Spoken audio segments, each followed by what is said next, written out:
Who hasn't dreamed of living the perfect life of a celebrity? Pop culture has always sold us that fantasy. From classic films like A Star is Born to shows like Hannah Montana, the message has been clear. Stardom is made of pure glamour and red carpets, but we all know reality is much messier than that. That's where the phenomenon Oshi no Ko comes in. At first glance, the cover is incredibly deceptive. It looks like just another cute anime about cheerful Japanese idols. But don't let the vibrant colors fool you. This is actually a heavy psychological thriller disguised as a sweet anime. The story blends reincarnation, media manipulation, and a brutal crime that changes everything right in the first episode. It's like Black Mirror meets a revenge-driven soap opera. The series brutally exposes the rotten underbelly of the entertainment industry, showing that behind every perfect smile on camera, there's either a cold strategy or a deeply buried trauma. If I had to define it, I'd say Oshi no Ko is a lesson in how, in this business, lying can be the purest form of love. So brace yourself. We're about to dive deep into this madness. We meet Dr. Go-Roll, a doctor who is more of an idol pop stan than a teenager on Twitter. His favorite is Ai from the group B Kamachi, but his life turns into a Grey's Anatomy episode when Ai herself shows up at the hospital, pregnant with twins and keeping it top secret. Go-Roll promises to deliver the babies, but a mysterious stalker pushes the doctor off a cliff.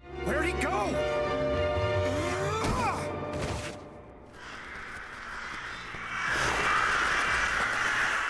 Game over? Not quite. He is reborn as Ai's own son, Aqua, and his twin sister, Ruby, is also a reincarnated fan. It's basically a bizarre version of the Boss Baby meets Look Who's Talking. The babies retain their adult memories and act to protect their mother. When their babysitter, the Akko, threatens to leak the pregnancy secret to the tabloids, the twins pretend to be divine messengers, terrifying the woman. Time passes, and Aqua shows a frightening talent for acting, humiliating an arrogant child prodigy named Kana on a film set. The kid has the screen presence of a horror movie villain. Everything seems to be going well in a Hannah Montana vibe, with Ai's career taking off until the past comes knocking. The same stalker breaks into the apartment and stabs Ai in front of the children. It's a heavy scene. Ai dies, declaring her true love for her children, proving that for her, not everything was a lie. I love you.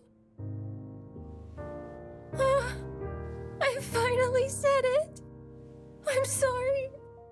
The killer dies shortly after, but Aqua uses his detective brain to realize someone on the inside leaked the address, their biological father. The episode closes with a time jump. Aqua is done playing house. He's now on a John Wick-style mission. He's going to enter the rotten world of entertainment, find his mystery father, and make him pay. Ruby decides she wants to follow in her mother's footsteps and become an idol, throwing herself into an audition with thousands of candidates, an impossible cattle call like American Idol. But Aqua, who has grown into a teenager with the brooding vibe of Batman, isn't having it. He knows the entertainment industry is a minefield and wants to protect his sister at all costs. To ensure Ruby stays off the stage, Aqua uses his acting skills. He calls his sister pretending to be from production and tells her she was rejected. It's emotional manipulation worthy of Littlefinger from Game of Thrones, but he swears it's for her own good. He does this with the help of director Taishi, who recognizes Aqua's absurd talent for acting, but the boy insists he only cares about general studies and revenge, ignoring an artistic career. However, Ruby is stubborn and ends up getting recruited by a super shady underground idol group. Aqua goes full Sherlock Holmes, disguises himself as an agent, and investigates the group. He discovers the girl's contract is basically a trap full of exploitation. With no way out and seeing he won't be able to stop Ruby, Miyako makes an executive decision: reactivate their agency's idol division to manage the girl's career. If she's going to enter this life, let it be under supervision. Then join our agency.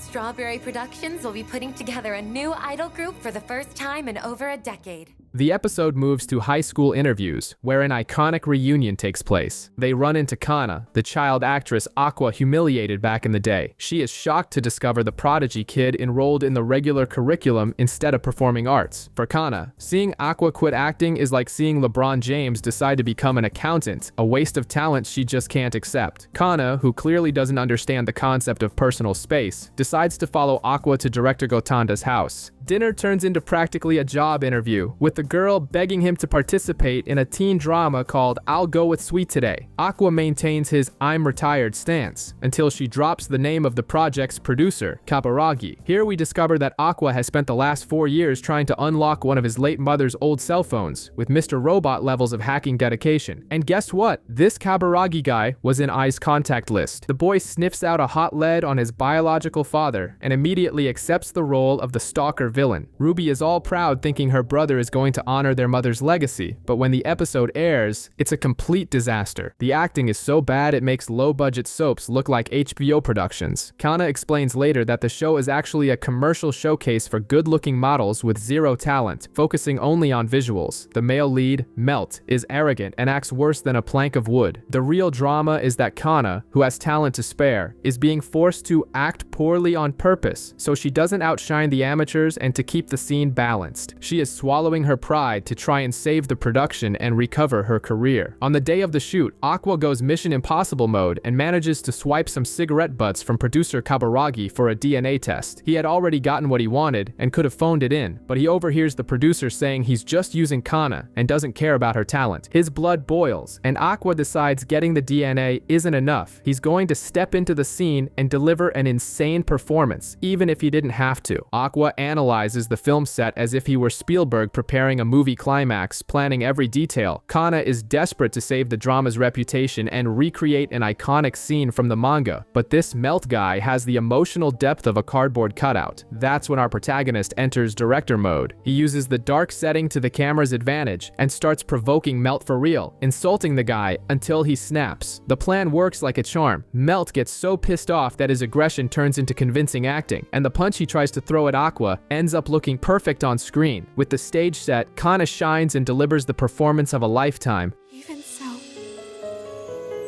so, there is light yet.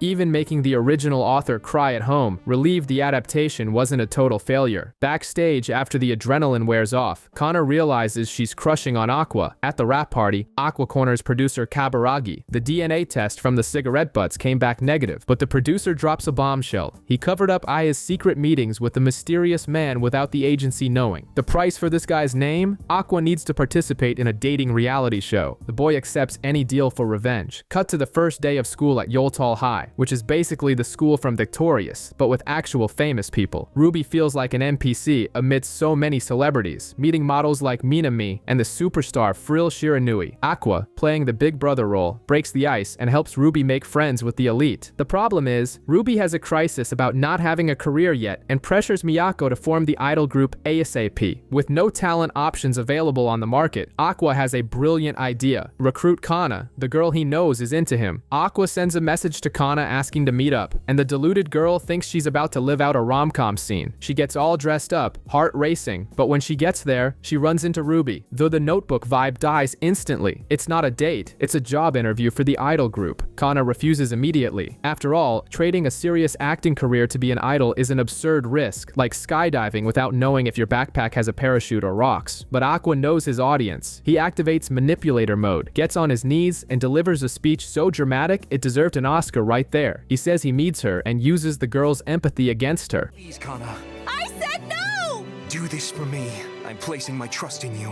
Jeez! No matter how many times you ask, it's not happening! Kana caves and signs the contract. Later, Aqua admits to Miyako that it was all calculated. The kid doesn't make a move without a plan. Speaking of acting, the dating reality show begins. Something very much in the vibe of Love is Blind or The Bachelor, full of beautiful people desperate for attention. The cast includes models, influencers, and Aqua, who is playing a perfect boy character that's almost nauseating. Kana and Ruby watch from home and are disgusted by the fakeness, but jealousy hits Kana hard when she finds out kissing is allowed on the show. Filming goes on and Aqua finds it all boring, keeping his focus solely on getting information about his mother from the producer. But the model Yuki decides to spice things up and creates a fake romantic moment with Aqua just to guarantee screen time. The girl is a player. Meanwhile, the new idol group has zero fame. Miyako orders the girls to collaborate with Pieon, a masked fitness YouTuber who makes millions doing bizarre workout videos. The challenge? Dance an insane choreography for an hour straight without cuts, testing the physical endurance of the two. They work their tail tails off, literally, and earn the masked man's respect. In the end, with the video ready, Ruby christens the group, bringing back the legendary name, B. Kamachi. Go ahead and decide for us, Ruby. Really? Well, let's see. Our name is going to be Bikomachi! Back in the dog-eat-dog world of the reality show, Yuki proves she learned well from the Regina George school of mean girls. She threatens to quit the show just to create drama and gain public sympathy, admitting off-camera that it's pure acting. Aqua, with his X-ray vision, realizes who knows how to play the game: Yuki and Memcho, an energetic YouTuber. On the weekend, we have Akane, a serious and studious actress who is having as much screen presence as an extra in The Walking Dead. Meanwhile, at the idol agency, Kana gives Ruby a lesson on the dangers of searching your own name on the internet. It's the classic "don't feed the trolls" warning, but Ruby, naive as she is, was already falling into the ego trap. Aqua also tries to explain to his sister that lying on TV is necessary armor, but the cruel lesson comes from elsewhere. The pressure ramps up absurdly for Akane. Her boss demands she stand out more, or her career is toast. Desperate and following horrible advice from the show's director to play the bad girl, she tries to insert herself into the fake love triangle that was happening. The result is disastrous. In a heated argument, she loses control and accidentally cuts Yuki's face, the audience favorite. Although Yuki forgives her on the spot because the girl understands business, the internet has no mercy. A virtual lynching worthy of a tense Black Mirror episode begins. Akane is bombarded with massive hate and cancellation. The girl, who is super dedicated and sensitive, begins to sink into a heavy depression. One stormy night, she can't take it anymore and walks to a footbridge, determined to jump. But at the very last millisecond, as she was letting go, Aqua appears out of nowhere and grabs her, saving the girl's life before tragedy could strike.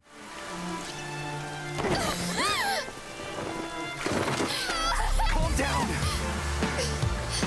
I'm not your enemy. The police arrive at the bridge scene, putting an end to the heroic moment, and Aqua ends up detained to give explanations. At the station, the atmosphere is worthy of a heavy drama. Akane's mother arrives in tears, and the rest of the cast shows up to offer support. Yuki, proving she's intense, slaps Akane across the face, followed by a tearful hug, basically forgiving the girl for the previous incident. Even with everyone shaken, Akane decides she won't quit the reality show. But Aqua isn't about to let it slide. He's revolted by the show's production and decides to use the media's own weapons against them. First, he leaks the information about the attempt to the press, creating a media circus worthy of TMZ. Then, he rallies Memcho and the rest of the cast to produce a behind-the-scenes video, showing the truth that TV hid, that they are real friends. He even pressures the director to release cut footage of the reconciliation between the girls, delivering a moral speech about adults needing to protect the youth. The director eventually caves. The plan is an absolute success. The video goes viral, and the internet, which changes its mind and starts supporting Akane. But to return to the show without getting hurt again, she needs a mask, a character to play. When they ask Aqua what his ideal type of girl is, he describes Ai's personality without naming her. Akane, who takes acting seriously on a Daniel Day-Lewis level, starts studying every detail of this ideal girl's life. On the day of filming, she returns to the set and activates acting mode. The result is frightening. She mimics Ai with such perfection that Aqua is left in shock, seeing his own mother reincarnated right there in front of him. Akane's acting is so perfect it leaves everyone in shock, looking like she's delivering an Oscar monologue in the middle of a TikTok video. Even Kana, watching from home, has to admit the absurd technique, while Ruby gets emotional seeing her mother reflected there. On set, Memcho and Yuki notice that Aqua is completely shaken and start teasing him, realizing that this persona of Akane is exactly his weak spot. Our protagonist, who always poses as a cold and calculating genius, loses his composure, blushes, and runs off to hide it. Needing some fresh air, Aqua asks Kana to skip class for a super normal hangout, playing catch in the park. He gets real, saying he likes being with her because, unlike the showbiz crowd, there are no lies with her. But the mood sours when they get onto the topic of romance. Aqua says he likes older girls. Kana starts to celebrate until her brain processes that Akane also fits that description. Back to the revenge plans, Aqua interrogates Akane about this imitation. The girl is such a detective that just by studying old videos, she deduced that Ai even had secret children. Aqua realizes that her her ability to read his mother's mind is too valuable to pass up. Out of pure strategic interest, at the end of the reality show, he plants a kiss on Akane, sealing the fake couple for the fans and leaving Kana devastated on the other side of the screen. At the wrap party, Aqua collects from producer Kaburagi. The guy is impressed by the kid's cunning in manipulating the contract rules and agrees to set up a meeting to hand over the secrets about Ai. On the way out, Aqua walks Memcho home, and she confesses that her original dream was to be an idol, but she had to give it up. Aqua, who never misses an opportunity to manage talent, invites her on the spot to join the new Bikamachi. Memcho thinks he's joking, but her expression changes quickly when she sees the chance to shine. The new member of Bikamachi arrives at the agency with a bombshell. Memcho confesses to Miyako that she lied on her resume. She isn't a teenager.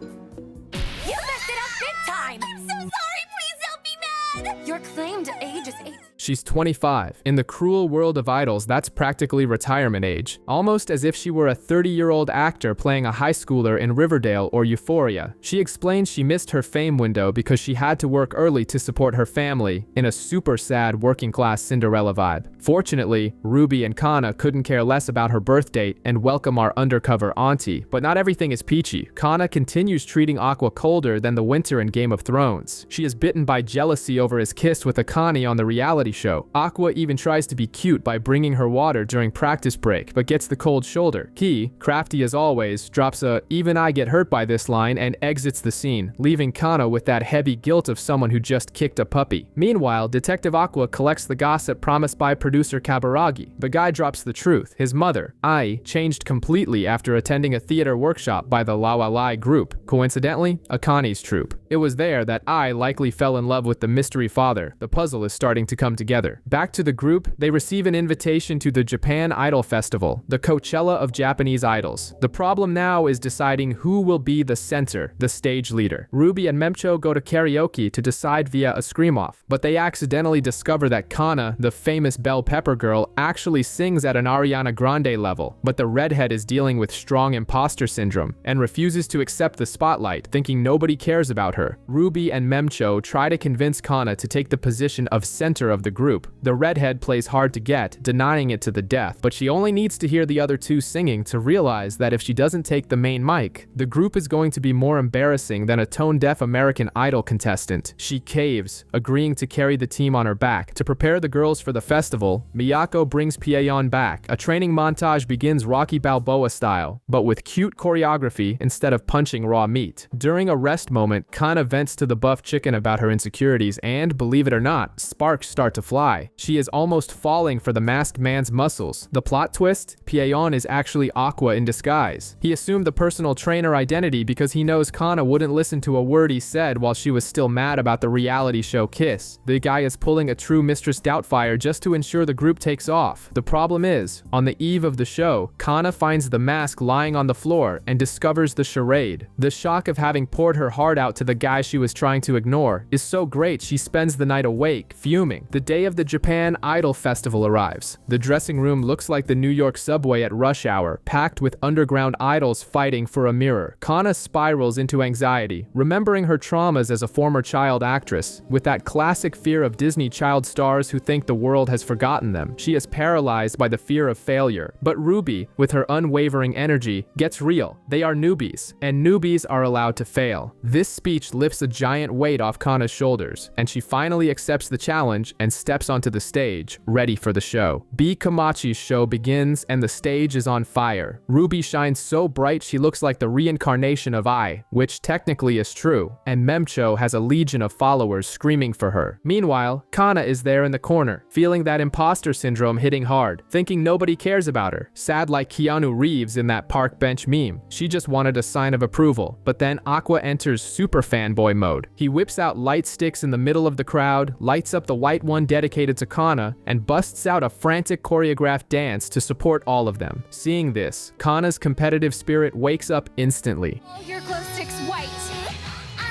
I'm gonna make you love me. I'm gonna be your fave, your star.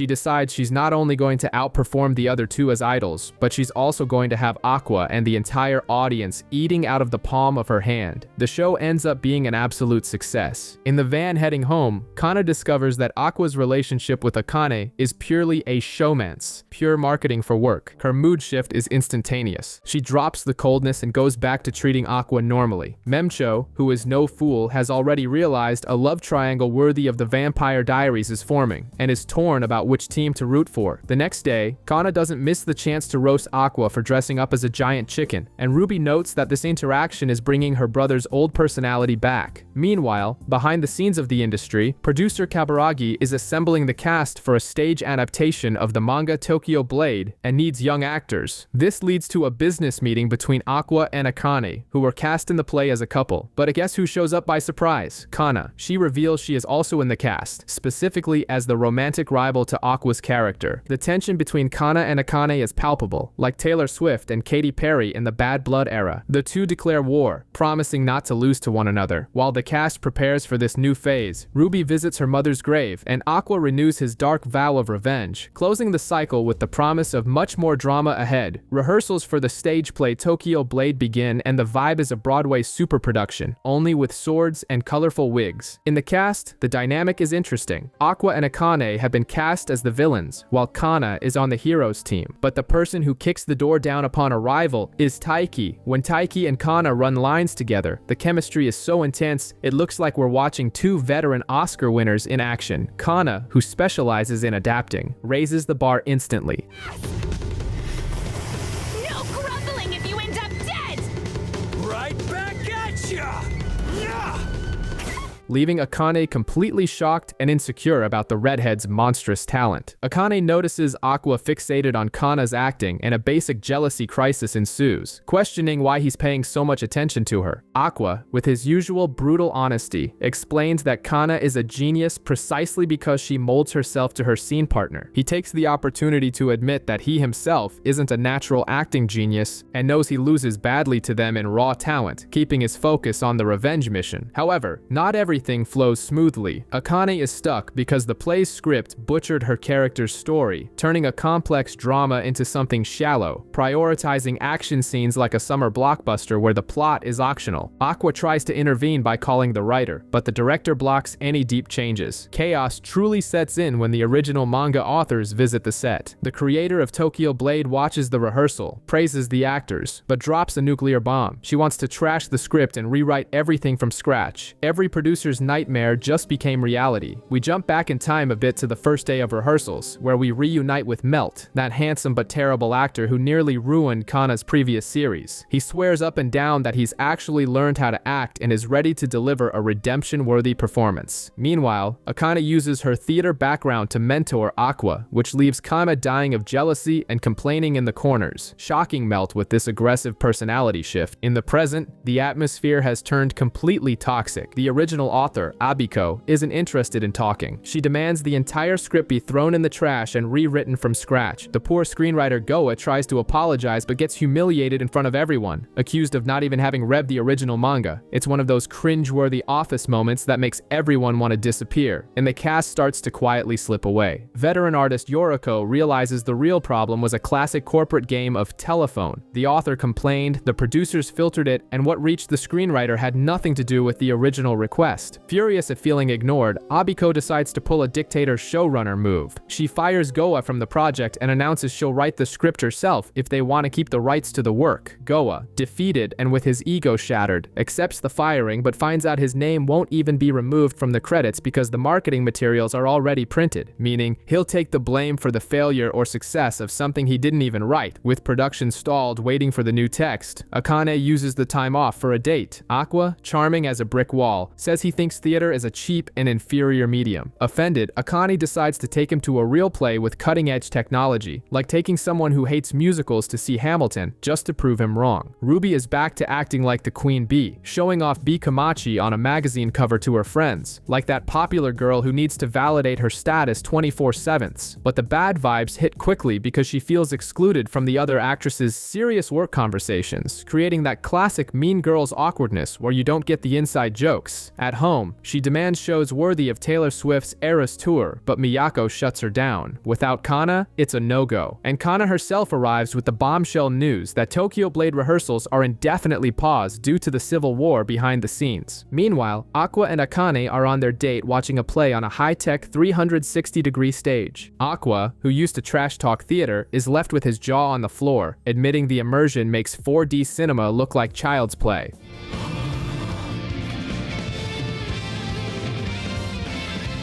Is this for real? Producer Raita shows up, and the mood drops. Author Abiko wants to fight her screenwriter Goa and rewrite everything herself. Aqua, with his strategic mind, spots the problem immediately. Writing manga and creating a technical script for a rotating stage are two totally different sports. If Abiko does this alone, it'll be a disaster, like a YouTuber trying to direct a Hollywood movie without any experience. The worst part, the incredible script they just watched was written by Goa himself, proving the guy has talent. The group decides to intervene and visits Yoriko's studio. Aqua plays 4D chess and uses the veteran to get to the rebellious rookie, leaving a theater ticket as bait. Yoriko goes to Abiko's apartment and finds the place in chaos, with the author missing deadlines. Yoriko sits down to help draw, and a massive airing of dirty laundry ensues, with screaming matches about sales numbers and artistic integrity, looking like a Thanksgiving family feud. After pulling an all-nighter working together, they make peace. Abiko admits she was traumatized by the trash adaptation of Sweet Today and convinced by her mentor, takes the ticket and decides to give theater a chance. Author Abiko finally watches the play, and producer Raida tries his smooth-talking sales pitch but soon changes his tone and begs her not to write everything alone, reminding her that adapting manga for technical theater is a logistical nightmare. Abiko, remembering her mentor Yoriko's advice about compromising a little, agrees on one condition. She and screenwriter Goa will hash everything out on a direct video call, with no producers playing telephone in the middle. It's risky, like locking two world leaders in a room, but it works. They pull an all-nighter, and a new script emerges that gets the cast hyped, though Raida nearly has a heart attack over the production complexity. Back at rehearsals, director Kim Daishi stops everything because Aqua's acting has less emotion than Kristen Stewart in Twilight. Kana gives it to Akane straight, coddling the boy won't help. The problem is that Aqua suppresses his feelings in real life, so nothing comes out on stage. She suggests the classic Hollywood trick, using real memories to trigger emotions. The problem? When Aqua tries to access a happy memory, the trauma hits harder than the Hulk. He hallucinates, remembers his mother's death, and has a violent panic attack, collapsing on the floor. You have no right.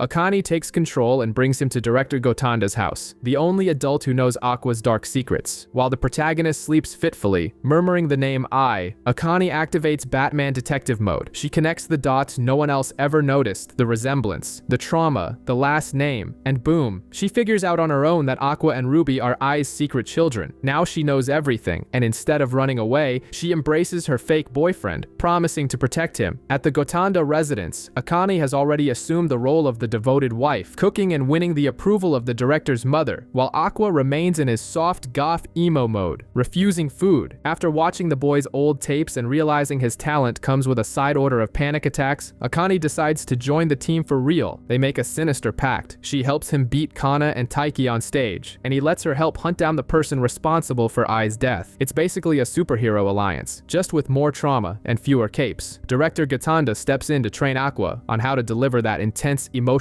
acting without having a total breakdown. Meanwhile, Melt, the handsome actor who stained his reputation in the other series, is in a major slump because he realizes he's the weak link in the cast. He bumps into Ruby, leading to a classic anime misunderstanding where they think Aqua is coming home late because he's doing adult things with Akame, when in reality, he's just suffering at rehearsal. To make matters worse, Sakuya, another actor in the play, starts acting like an American high school movie bully, hitting on Ruby's friends and humiliating Melt's acting to his face. Hey, do you realize you're the worst actor here?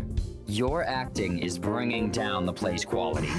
I may not be top in class. On the set, things heat up between the divas. Kana pulls the "You Are My Fan" card with an old magazine to destabilize Akane, who claps back by bringing up Kana's embarrassing bell pepper dance. The toxicity level rises so high that Aqua has to separate them before physical violence breaks out. The premiere day of Tokyo Blade arrives. The theater is packed, VIPs in the audience, and the tension in the dressing room is thick enough to cut with a knife. Kana declares war on Akane to prove she isn't just a washed-up child star. And Aqua, the madman, stares at a photo of his dead mother to trigger his trauma on purpose and get into character. The curtain rises, and therapy is about to happen live. The play starts with a heavy post-apocalyptic vibe. Taiki embodies the classic RPG protagonist who finds a shiny sword in the middle of nowhere. Before he can grab the loot, Kama appears in berserker mode, threatening to break his face if he touches the weapon. Of course, this turns into a duel. Taiki wins easily and, like in any generic shonen anime, the defeated enemy becomes the best friend. Kana swears loyalty to him on his quest to become king. The duo heads to Shinjuku and meets Melt, who is playing an underworld boss. He also gets beaten up and joins the squad, forming the hero trio. But the real drama is happening in the second act. Melt has to face off against Sakuya's character, the actor who is a jerk in real life but a genius on stage. Melt knows he's the weak link here, like Hawkeye among the Avengers, and the pressure mounts because the author of the Sweet Today manga, who saw his pathetic acting in the past, is in the audience judging every move. Sakuya is swallowing him whole in the scene, showing superior technique and making it clear Melt isn't on his level. That's when the script flips. Remembering a tip from Aqua, Melt decides that if he can't win on acting, he'll win on spectacle. He pulls off an insane parkour maneuver, kicking the sword and catching it in mid-air, perfectly recreating an impossible panel from the manga. An actor who was thought to be awful. If they started doing something amazing out of the blue, it'd shock them all. The audience goes wild. Riding the hype, Melt channels all the rage and frustration of being a mediocre actor and pours it into the character. For a minute, the guy becomes the Rocky Balboa of acting. In the story, his character loses the fight, but in real life, he earns Sakuya's respect and makes the author cry tears of pride. Backstage, Melt confesses to Aqua that he finally tasted what real acting feels like. After Melt's redemption show, the heroes team arrives to collect the bill. Taiki and Kana enter the scene with blood in their eyes, and right off the bat, Kana shows why she's the technical MVP of this cast. When a sound effect tramples Sakuya's line, Kana improvises a line so naturally that she saves the scene from total disaster. It's that level of professionalism that makes Sakuya, who thought he was the big shot, humble himself and admire his colleague. The plot of the play advances to all-out war between the Shibuya and Shinjuku factions, but the true main event happens when Tsurugi, Kana's character, is left alone against Princess Saya, played by Akane, and here the script spills the tea. Akane's rivalry isn't new. We find out that as a child she was a die-hard Tana fan, belieber level, but was devastated when she met her idol personally and saw that the prodigy girl had turned into a cynical professional who just wanted to secure a paycheck. Now, on stage, Akane channels this frustration. She acts with absurd aggression, dominating the space and daring Kana to step up her game. She wants to face the genius actress, not this miscongeniality version trying to please everyone. But Kana retreats. Traumatized by a past where stealing the spotlight meant losing jobs, she decides to play support, staying in the shadows to let Akane shine alone. It's a smart decision for the show, but terrible for her rival's ego. During the intermission, Akane is furious. Winning against the nerfed Kama is no fun at all. Aqua agrees. He knows Kama is only legendary when she's selfish. So the dark couple starts hatching a Machiavellian plan to force Kana to stop hiding and unleash the beast in the next scene. Backstage, Taiki questions Kana about playing with the handbrake on. She explains she's too busy trying to balance everyone's egos on stage to be able to shine. Taiki, who is reading the script without his glasses and is blinder than Daredevil to avoid ruining his makeup, warns her that he's going to go wild with improv so he doesn't get swallowed up by Akane's monster performance. Back in the action, the battle between factions resumes. Taiki keeps his promise and, in a surprise move, pushes Kana right onto Aqua, basically throwing the bomb in her lap and running away. Kana panics for a second but realizes Aqua has activated full support mode. He moves and improvises in a way that forces every spotlight to focus on her. He is practically rolling out the red carpet and saying, "Go, shine, the stage is yours." Here we get a deep dive into Kana's psyche, childhood trauma, a demanding Hollywood-style mother, and the fear of being forgotten that turned her into an actress who only serves as a stepping stone for others. But Aqua doesn't doesn't accept this player 2 inches version and mentally forces her to be selfish. It clicks, and Kana finally unleashes the beast. She acts with such intensity that producer Kaburagi instantly remembers why she was the most famous child in the country. The performance is so radiant it outshines everyone, leaving Akane awestruck and ready for the real duel. In the play's plot, Akane's character sacrifices herself in a dramatic scene to save the villain played by Aqua, healing everyone around her before falling. With her exit, it's up to Aqua to raise the bar. A quick flashback shows director Gatanda teaching a dangerous psychological trick. Since Aqua feels guilty for having fun acting, mommy trauma, you know, he must use only negative emotions. On stage, Aqua accesses his dark side, channels the memory of I, and transforms his performance into pure vengeance. The mood gets heavy, and he decides he's going to surpass everyone, fueled by pure hatred. Those good at performing nearly all love doing so. As the play goes on, we dive into Aqua's broken mind. He has a flashback of his mother, Ai, praising him as a child, but cuts to the present where his acting is heavier than the ending of the Snyder Cut. Kana realizes this isn't just acting. The kid is actually suffering. Inside his head, Aqua is chatting with the ghost of his past self, the Dr. Go Roll. It's basically a forced therapy session where the conclusion is, you can't be happy until you avenge her death. On stage, a brawl breaks out between him and Taiki. Aqua lands a critical hit, but Taiki strikes back and knocks him down. Akane's character seems to have kicked the bucket, but Kana remembers the sword's sheath has healing powers. That magical RPG-style plot convenience. They use the item, and the princess revives. At this moment, Aqua flips the switch. Instead of hate, he imagines a world where his mother survived. He channels this illusion to deliver a performance that makes the audience sweat from their eyes. End of play, applause, tears, and gnashing of teeth. Backstage, the reality show cast visits Akane, and Ruby goes to fawn over Kana, who is more exhausted than a student during finals week. The directors trade notes on how the cast has evolved, looking like NBA scouts discussing the draft. Days later, at the celebratory BBQ, Aqua activates detective mode. The goal is to extract information from Kindaishi about the Walalai theater group. Taiki helps with the scheme and gets the old man drunk until he blacks out. With the path clear, Aqua drops the nuclear bomb of the episode. He pulls a DNA test and reveals to Taiki that they share the same biological father. That's right, the protagonist and the rival just found out they are brothers. After the bombshell that they are biological brothers, Taiki takes Aqua to his HQ to explain this messy family tree. Taiki's mother was an actress and his father was a guy named Seiju Ro. The plot twist? Both already went 6 feet under in a double suicide.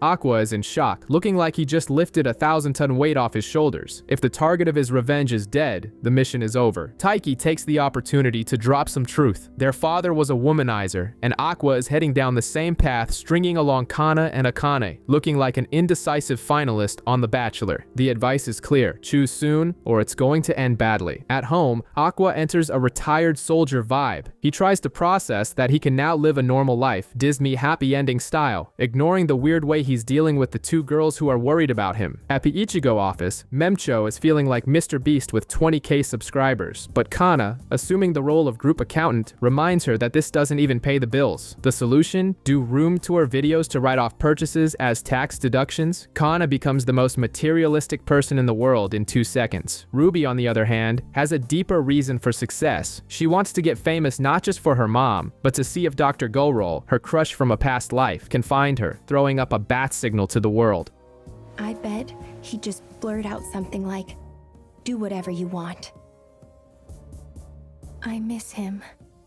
The group plans to shoot a music video in Miyazaki as soon as the theater play ends. Kana is already writing fan fiction in her head about a romantic trip with Aqua. They need a new song, but the old B Komachi computer has writer's block. A motivational video from Ruby solves the problem and the guy gets back to work. With a free schedule and thinking the Avenger life is over, Aqua agrees to go on the trip, but the episode closes, showing a mysterious girl in the forest, making it clear the protagonist's peace will last less time than an old iPhone battery. Kana gets the mission to help Aqua buy a suitcase for the trip, But she turns this into a red carpet-worthy event, taking hours to choose an outfit. When she finally arrives, expecting a snarky comment, she runs into a Prince Charming version of Aqua. The guy pays the bill, carries the bags, and sets up a perfect itinerary to please her. Looking like he's in an episode of Queer Eye, Kana melts so much from this VIP treatment that she questions what's going on with Akane. Aqua, in his new peace and love phase, says he wants to sort things out. There's a vibe. And when he calls a taxi, Kana starts fantasizing about going to a hotel, 50 Shades of Grey style. But Aqua breaks the expectation and sends the girl home safely. Soldier promoted, but left Kana wanting more. Next, it's Akane's turn. Aqua asks her out with the clear intention of ending the fake relationship, since in his head, the revenge is over. Akane, who has the highest IQ in the series, figures it out instantly. They go to the bridge where he saved her life, and the conversation gets tense. Akane puts her cards on the table, says she knows she was used, but she doesn't care, and even drops that she'd be willing to cross the line with kisses and something more. Aqua freezes harder than Windows 95. He explains the whole theory that his biological father died and he's free. Akane listens, processes the info, and in a deduction worthy of Sherlock Holmes, realizes Aqua missed a huge plot hole. The father is not who he thinks he is, but she decides to keep quiet to avoid ruining the guy's mental health. Meanwhile, Ruby visits Ai's grave and crosses paths with a mysterious guy in sunglasses who drops the creepiest line possible. "You're beautiful, just like our daughter." The true villain has just entered the chat.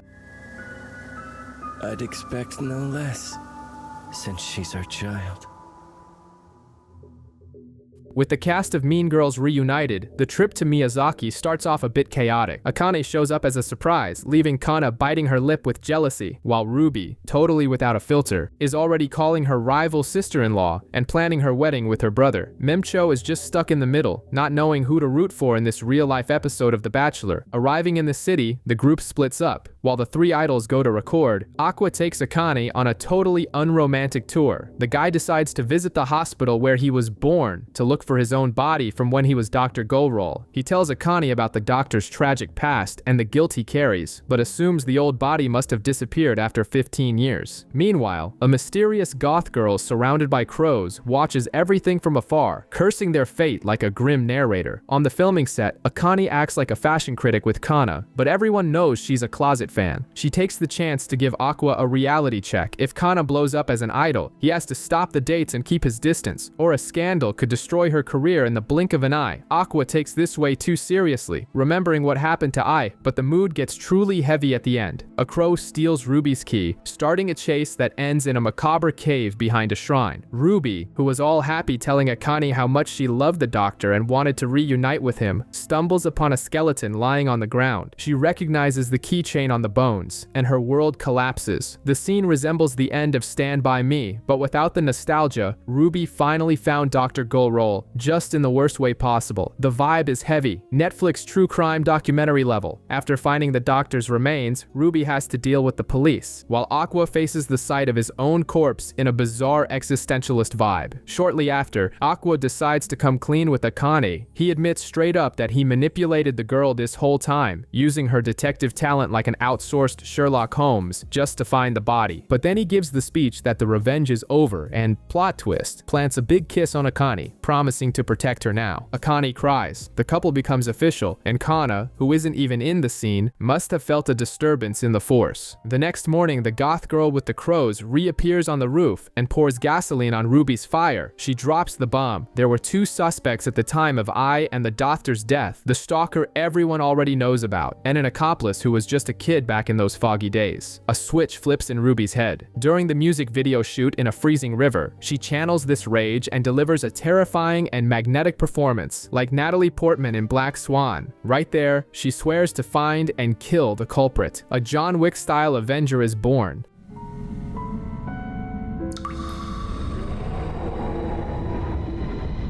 Slaughter him. In the hot springs, Akane takes the opportunity to drop the bomb on Kana. The relationship with Aqua is now real and official. Kana is devastated, adding another romantic defeat to her list, just like Charlie Brown trying to kick the football. Back in the room, Ruby starts asking dangerous questions about Aqua's motivations, but Akane lies to protect her boyfriend's happy ending. The episode closes with a 6-month time jump. Bikamachi is blowing up the charts with their new video, but the calm is fake. In a post-credits scene worthy of a horror movie, we see a man man who looks exactly like Aqua pushing a woman off a cliff. The real biological father is on the loose, and he is a cold-blooded serial killer. Aqua thought the game was over, but it's just getting started.